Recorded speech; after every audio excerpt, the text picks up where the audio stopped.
어제 말씀드렸다시피 프리지아랑 아네모네랑 라눈큘러스 같은 경우는 이제 영상 5도 이하로 내려가면 안 된다고 얘기했잖아요. 근데 어젯밤에 그렇게 제가 잘도 말해놓고서 요분을 안에 라눈큘러스를 여기다가 놓고 하룻밤을 뒀습니다. 그래가지고 원래는 이렇게 추워도 되는 분들, 요 튤립이라던가 샤프란이라던가 이렇게 추위가 되는 분들을 저기 바람이 나오는 요 창틀 밑에서 바람이 나오거든요. 이게 이중창인데 창 하나만 닫았을 때에는 저기서 틈으로 바람이 들어와요. 그래서 이중창 문을 완전히 닫아줘야 비로소 이제 완벽하게 바람이 안 들어오는 구조인데, 저는 안에 창은 걷어놓고 저기 밖에 창만 닫아놓은 상태이기 때문에 저 창틀 밑으로 계속 바람이 조금씩 들어와요. 근데 그 바람이 물론 이제 여기 실내 공기는 따뜻하니까 섞이면서 금방 뭐 그렇게까지 온도를 낮추지는 않지만, 그래도 여기 바람 들어오는 곳 가까이에 있는 식물은 차가운 냉기를 계속 대하다 보면 냉해 피해를 입기도 하거든요. 그래서 그 피해를 받지 않는 이런 튤립이라던가 샤프란 같은 애들을 이렇게 놓아서 절충을 시키거나, 아니면 뭐 이 절충 놓을 게 없다고 하더라도 어쨌든 이 정도 한 20cm 이상의 이 거리는 떼고 놓아야 해요. 그래야 요 바람이 이렇게 찬바람이 나오다가도 이 실내의 따뜻한 공기랑 섞여가지고 여기에는 차가운 바람이 안 가게 되는데, 어쨌든 제가 어제 잘도 여기다가 놔뒀어요. 그래서 어떻게 됐냐면, 여기 보면 이제 바람을 직접 맞대했던 곳에 라눈큘러스 잎은 생기가 없이 이렇게 쭉 쳐졌어요. 여기 시드는 것처럼. 자세히 보면,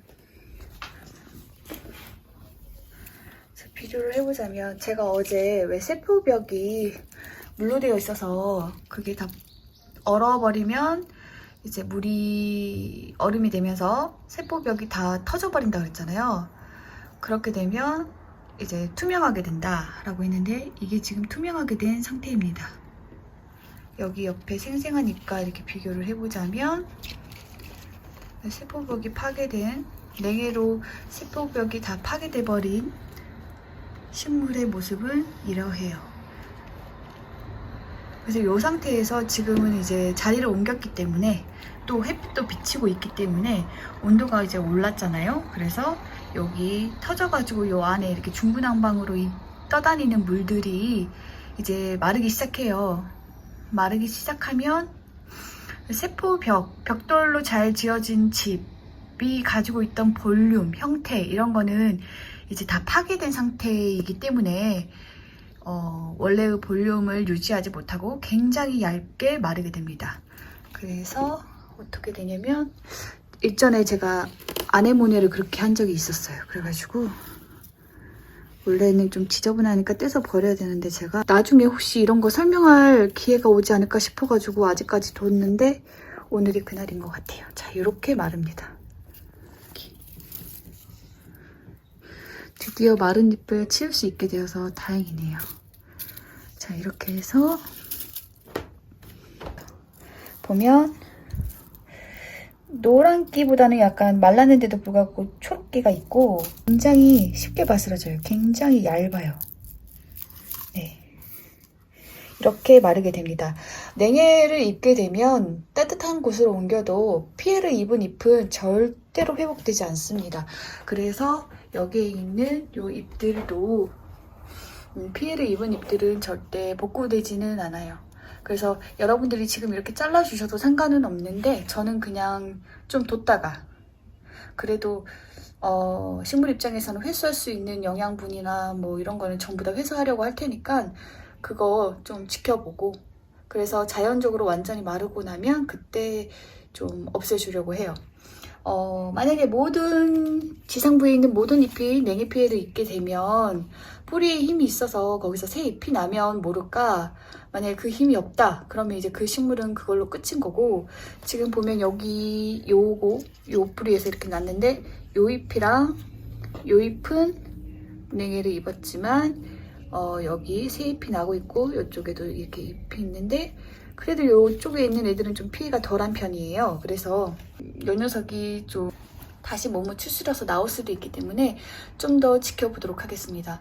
그래서 한파일 때 그리고 정말 추울 때에는 아네모네, 그 다음에 라넌큘러스, 프리지아 같은 경우는 이렇게 바람 들어오는 곳, 찬바람이 들어오는 곳에서는 조금 거리를 떼어주고 놓아주세요. 마지막으로 다이너스티.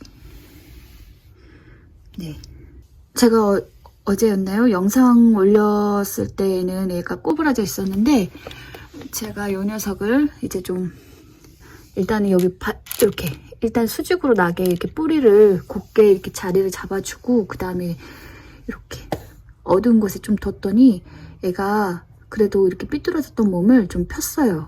그래서 지금은 이렇게 반듯하게 예쁘게 올라오고 있고 안에 꽃이 이렇게 예쁘게 피어나려고 하고 있습니다. 다이너스티는 제가 일전에도 정말 강추한다고 여러분들한테 말씀을 드렸던 그런 튤립이에요.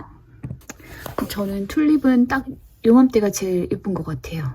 그래서 저는 수경재배로 조금 일찍 꽃 호사를 누리게 됐습니다.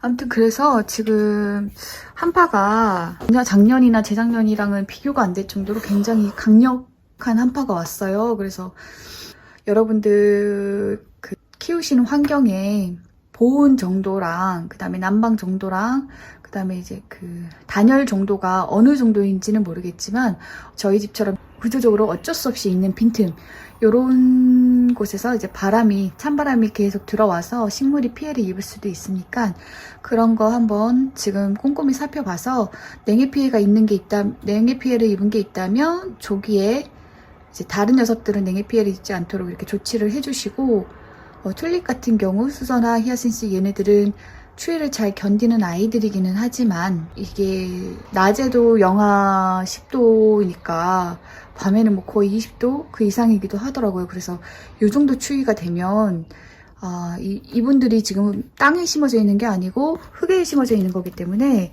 화분이 이렇게 통째로 얼어버리면 여기 밑에 식물 뿌리는 사실 추위에 그렇게 강하지는 않거든요. 그래서 요 싹이랑 요 구근들은 추위를 좀 견디시지만 뿌리는 추위에 약하시기 때문에 이렇게 화분이 통째로 얼어버리면 뿌리도 피해가 갈 수도 있다. 그러니까 일단 여기 구근 전체 위에 흙 이불을 좀 도톰하게 덮어주시고 그 다음에 여러분들이 문을 열어서 이렇게 난방을 해줄 수 있는 이렇게 따뜻한 온기를 좀 이렇게 나눠줄 수 있는 그런 상황이라면 그렇게 창문을 열어두고 중간창을 열어놓는다거나 하는 식으로 그냥 쭉 3일 내내 혹은 4일 내내 계속 쭉 차갑지만은 않게 낮에라도 따뜻한 온기를 이렇게 불어넣어 주세요.